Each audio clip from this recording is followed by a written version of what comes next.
Et l'aspect géopolitique, Vladimir Poutine a affirmé hier, Nicolas Dupont-Aignan, que l'attentat avait été commis par des islamistes radicaux, tout en maintenant, selon lui, un lien avec Kiev. Et on a appris que la France avait été visée par des tentatives d'attentat. Gabriel Attal l'a évoqué.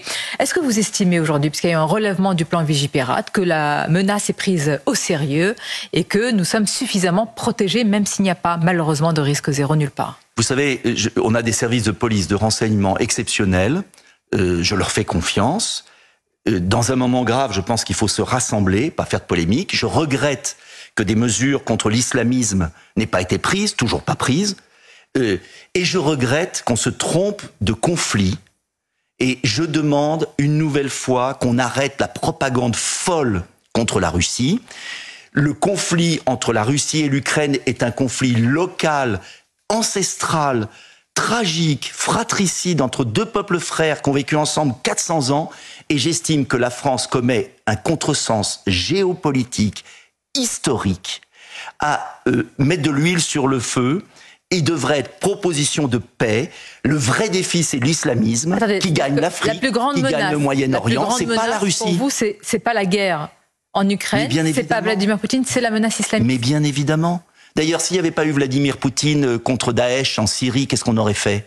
Donc, il faut arrêter ce délire. Et je le dis, je ne dis pas que Poutine a raison sur tout, bien évidemment. Je suis totalement neutre. Je dis simplement... Est-ce qu'on peut être neutre aujourd'hui? Oui. Totalement neutre, c'est-à-dire que vous estimez que vous mettez sur le même... Les torts sont partagés, mais à la fin, il y aura un vainqueur et un vaincu si on ne réagit pas. Non, il faut pas qu'il y ait de vainqueur et de vaincu. Il faut la paix. Et cette paix est possible.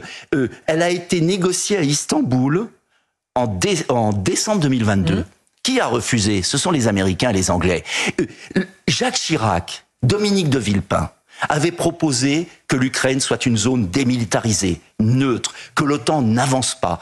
Dès 2014, l'OTAN a avancé. L'Ukraine a bombardé le Donbass. Poutine a agressé l'Ukraine. Les torts sont partagés. Oui. Soit on fait la paix, mais c'est quoi la paix? Allons plus loin. La paix, c'est s'asseoir autour d'une table, ce sont des négociations, c'est donc acter de concessions territoriales d'une perte de souveraineté. Est-ce que vous, à la tête d'un pays... Pas obligatoirement. Il y a une paix possible s'il y a une démilitarisation de l'Ukraine, si l'OTAN reste où elle est, n'avance pas, et si on comprend, dans la petite tête des Occidentaux, que cette guerre est le suicide de l'Europe au XXIe siècle, fait le jeu de la Chine, la dépendance économique vis-à-vis des États-Unis et la puissance de l'islamisme à notre sud.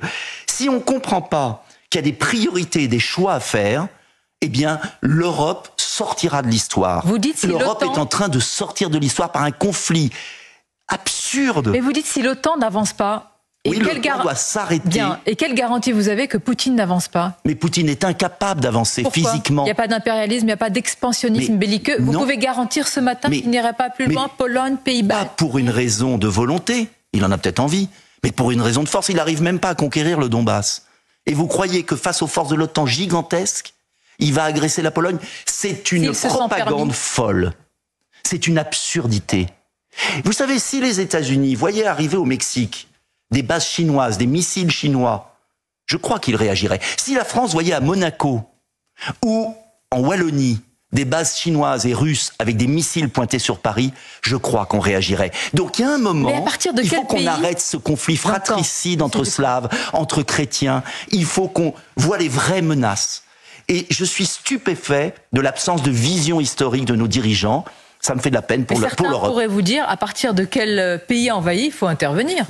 L'Ukraine a été russe pour la partie Est pendant des siècles. C'est une zone tampon. Je ne dis pas que la Russie doit se retirer, bien sûr.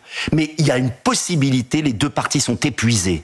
C'est le moment de la paix et la France, au lieu de mettre de l'huile sur le feu pour des raisons bassement électorales liées aux européennes, ferait mieux de jouer la paix et de défendre ses frontières contre l'intégrisme islamique.